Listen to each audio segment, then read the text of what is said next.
Je vous avais demandé dans un premier temps de réaliser une série d'exercices. Vous avez donc dû travailler soit avec la série A, la série B, la série C. Même si les documents étaient différents, la démarche était identique. Vous deviez premièrement travailler sur de la description d'images. Alors bien entendu, la description de documents iconographiques, vous connaissez déjà, mais ici, grâce à cet exercice, vous avez eu un petit aperçu de ce que l'on pouvait faire avec des enfants en 3e, 4e, 5e, 6e année primaire. Ces activités reposent sur des exercices de description dirigés. Donc, par exemple, on propose un document image qui va être analysé par l'enfant et la description se présente sous la forme d'un texte lacunaire que les enfants doivent compléter. Ici, nous avons un autre type d'exercice, une nouvelle fois une image à décrire et vous voyez dans la consigne que les enfants sont invités à utiliser tel ou tel mot pour parachever leur description. Il est tout à fait possible, bien entendu, lorsque l'on demande à un enfant de décrire, de lui proposer une forme d'activité davantage ludique, sous forme de jeu. Vous avez ici une image, une peinture du XVIIe siècle qui était quand même assez imposante à décrire. Pourquoi ? Eh bien, il y a un foisonnement de détails et donc on peut, par exemple, jouer au jeu des intrus.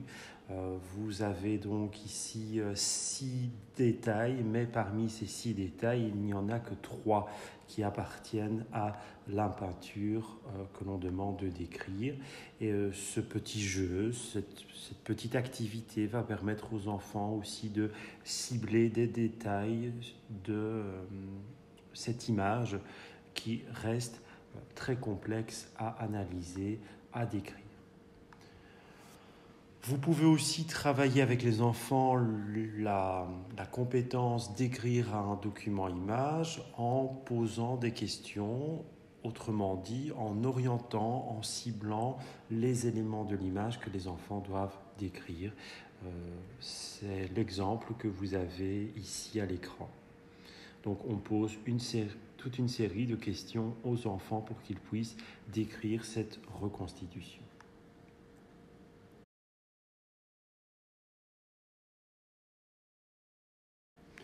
Un autre jeu qui a un certain succès, bien entendu, c'est le jeu des erreurs. Donc vous avez un document original, vous avez ici sa copie et l'on peut constater qu'entre la copie et le document original, il manque des éléments. Les enfants doivent mettre ces éléments en évidence et ce petit jeu généralement va permettre aux enfants une nouvelle fois de cibler l'exercice de description.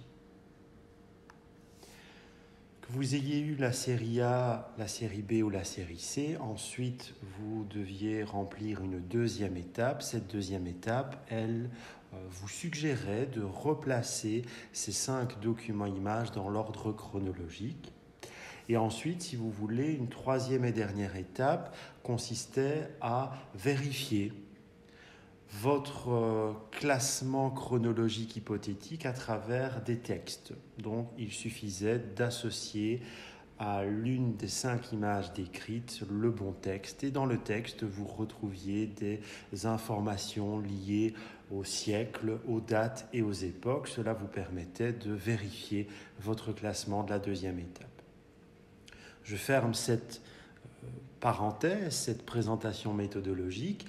Nous aurons l'occasion l'année prochaine, lorsque nous allons ensemble préparer vos stages, de retravailler sur cette méthodologie en 3 étapes qui finalement a pour objectif de permettre aux enfants de construire une ligne du temps.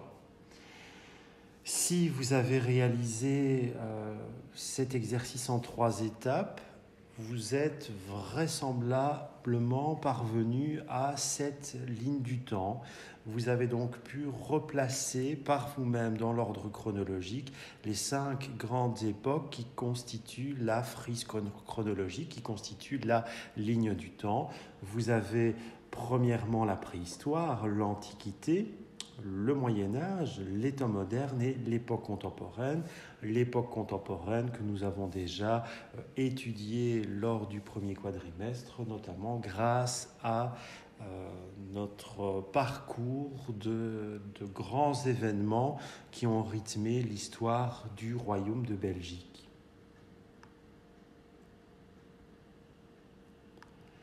Je vous propose dans un premier temps de revenir sur les 3 images qui étaient consacrées à la préhistoire pour déjà essayer de caractériser cette époque. Premier document, nous retrouvons un personnage situé dans un paysage assez particulier, c'est une reconstitution qui est là pour évoquer l'Afrique.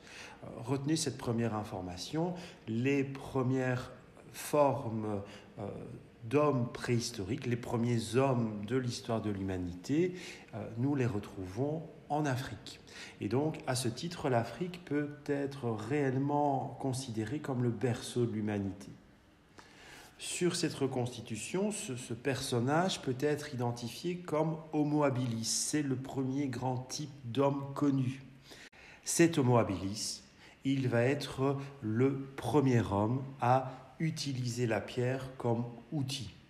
Vous avez sur cette reconstitution la représentation d'un chopper. Si vous voulez, ce sont les tout premiers outils en pierre connus de l'histoire de l'humanité. Et c'est Homo habilis qui va façonner ces outils en pierre rudimentaires. À ce titre, la préhistoire peut réellement être qualifiée d'âge de la pierre. Pourquoi ? Eh bien parce que durant la préhistoire, l'homme, les premiers hommes vont utiliser avant tout la pierre pour façonner, pour élaborer leurs outils et leurs armes. Par rapport à ce deuxième document que vous deviez décrire dans les exercices, nous pouvons relever une autre donnée qui est excessivement importante.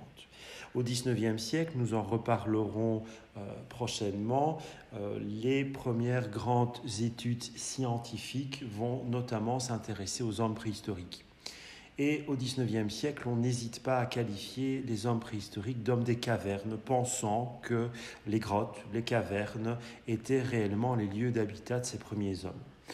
Vous voyez ici 2 peintures du XIXe siècle réalisées par Maxime Fèvre, un artiste français, qui illustre très clairement cette idée d'hommes préhistoriques occupant quasiment à longueur de temps les grottes et les cavernes. En fait, aujourd'hui, notre regard, ou plutôt le regard des scientifiques sur la grotte préhistorique a foncièrement changé. Aujourd'hui, les scientifiques s'accordent davantage à dire que la grotte préhistorique pour les hommes de la préhistoire, pour ces premiers hommes, elle avait avant tout un rôle de sanctuaire. En effet, ces premiers hommes vont commencer progressivement avec les siècles à enterrer leurs défunts à l'entrée des grottes. Et pour certains types d'hommes, tout particulièrement l'Homo sapiens, les premières formes d'Homo sapiens, eh bien nous allons voir que ces hommes vont s'approprier la grotte en allant jusqu'à peindre des représentations, notamment des représentations animalières, sur les parois rocheuses de ces grottes. Alors il y a une information importante que l'on peut également tirer de cette image, c'est bien entendu l'utilisation du feu, la domestication et la maîtrise du feu. Il est clair que si l'homme préhistorique n'avait pas acquis la technologie pour pouvoir confectionner du feu, il n'aurait jamais pu s'introduire à l'intérieur de ces grottes et de ces cavernes pour réaliser ces dessins préhistoriques qui restent aujourd'hui fascinants à explorer, à étudier. Une question peut se poser à nous. Si aujourd'hui nous sommes convaincus que les hommes préhistoriques ne vivaient pas à l'intérieur des grottes, nous pouvons nous questionner sur l'habitat de ceux-ci. Eh bien, vous avez sur cette reconstitution un élément de réponse. Certains types d'hommes à la préhistoire ne vont pas hésiter à récupérer le maximum de matières premières, notamment matières premières provenant des animaux qu'ils chassaient. Et vous voyez que parfois le gibier qui était chassé pouvait être d'une imposante, prendre des proportions imposantes, comme par exemple des cerfs ou plus encore des mammouths. Et l'homme n'hésitait pas à récupérer le maximum sur ces produits de la chasse, si je peux m'exprimer ainsi. Donc fatalement, la viande était là pour se nourrir, mais on récupérait les peaux et les fourrures, notamment pour se confectionner des vêtements, mais aussi pour servir à protéger les huttes, les tentes qui étaient mises en place par ces chasseurs nomades. Et vous voyez que la structure de ces huttes, sur cette reconstitution, elle repose sur des ossements de mammouths qui ont été récupérés. C'est bien entendu un exemple des différents types d'habitats que les préhistoriens ont pu relever chez les hommes préhistoriques.